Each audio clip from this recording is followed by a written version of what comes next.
Hello, happiness abounder, and welcome back. So, have you ever been like, I have to work out, and for it to be successful, I have to do it in the morning? Or have you looked at everyone else that says they wake up early and be like, for me to be successful, I have to wake up early too? Or if I'm going to journal, because we've been making the case for journaling all week, if I'm going to journal, I have to do it at night after my day has happened. Have you ever asked yourself any of those questions?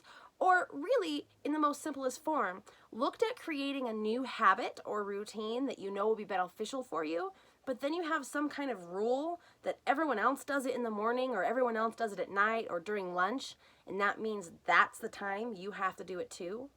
And then when it doesn't work out, you just stop because you didn't do it in the way everyone else was? That is exactly what happened to me when it came to journaling. I thought that there was some rule, some unwritten rule somewhere that meant I had to journal at night. Now, I am a bit of an early riser, and I love to sleep.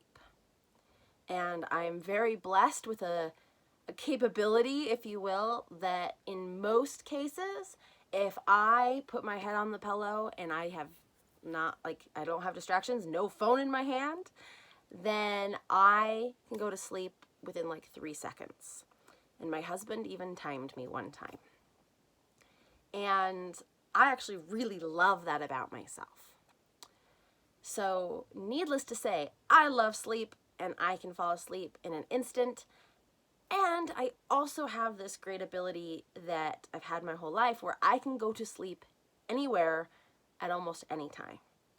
My mom, back when I was little, would do a scrapbook, right? And it would have these pictures of me sleeping in the weirdest places. And I'm not talking like little kids sleeping in weird places. I'm talking like little kid all the way up through teenager, sleeping on hay bales, sleeping like in weird positions. Like, it's a superpower of mine.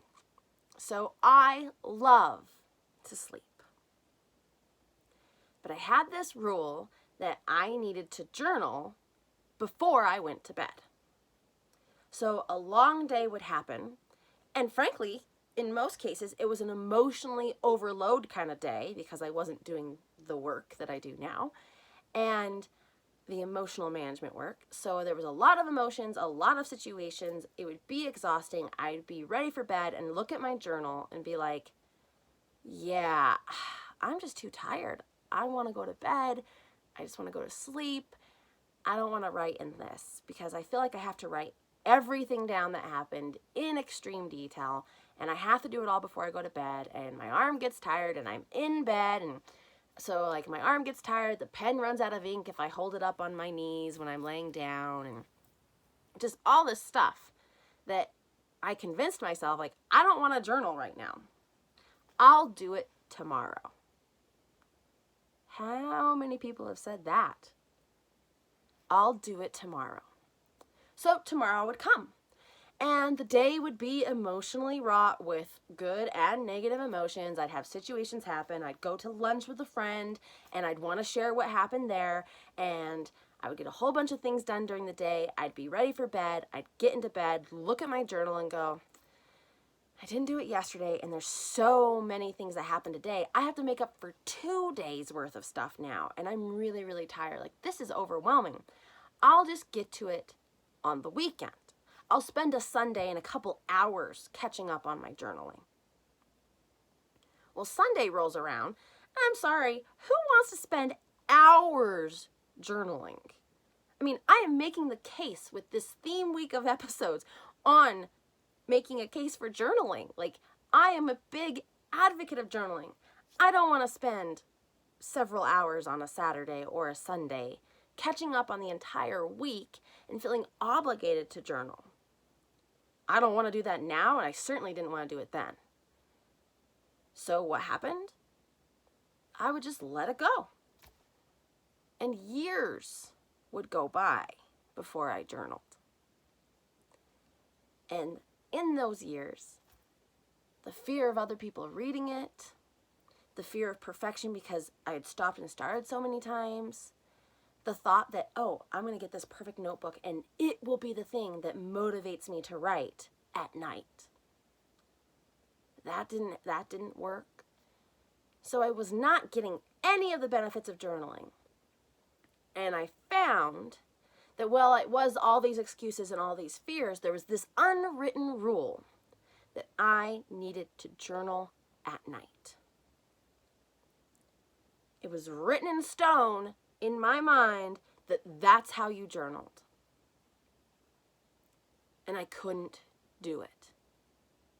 I couldn't bring myself to do it. I found every excuse in the book.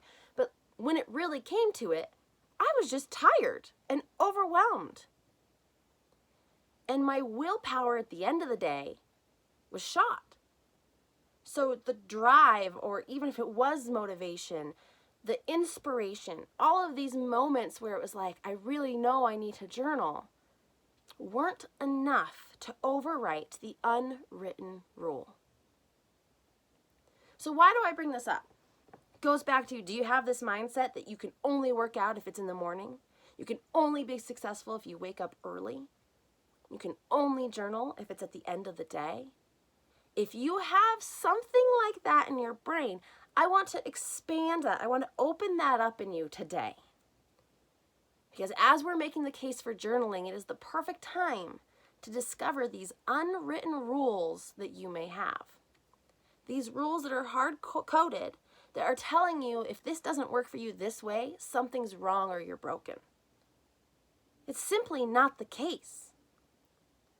But I thought I was wrong, I was broken. Journaling just wasn't for me. Obviously, because I could never get to it. I could never do it. I was never motivated or inspired enough. And then one day, as I looked over at night, looked at my nightstand, looked at the journal, and went, I'll do it tomorrow. I thought, maybe instead of tomorrow night, I'll just catch up in the morning. Because I wake up early. I'll wake up early, I'll jot down what happened last night and yesterday, and then it'll be done and taken care of, and I'll be caught up, and I can catch up tomorrow night. Like, I'll be really good. I'll have written 2 days in a row, or 2 times in a single day, and then I'll have momentum, and I'll be great to go. So, of course, I wake up early. I have all the willpower in the world because I haven't made any decisions yet, except for the decision I made last night that I would journal that morning. So I sit down in a chair, not in my bed, and I decide to write. And I write. And then I'm like, that was great. And I move on with my day. And then that night I'm like, oh, I'm going to journal in the morning again. That was really nice. So the next morning, I journal again. And I start to see the benefits as I do this day after day after day. It turns out I'm totally meant for journaling. I'm not broken. I'm not wrong. I reap all of the amazing benefits of journaling. All because I had the simple thought, maybe I should do it in the morning instead. And I had to override this rule that had ruled my decisions in journaling for years. I had to override it. So as I'm discussing this and making a case for journaling, I share this with you because not only for journaling, but anything that you want to do you have an unwritten rule that doesn't necessarily make sense with your life? Right? Doing something the last part of the day when I have no willpower, starting on that moment is probably not the best, at least for me. Doing it first thing in the morning is a no-brainer for me. It's easy to do at that point. But for some people, working out in the morning is terrible and you're sick all day, but in the afternoon or evening, you're fine. So, long story short, find what works for you.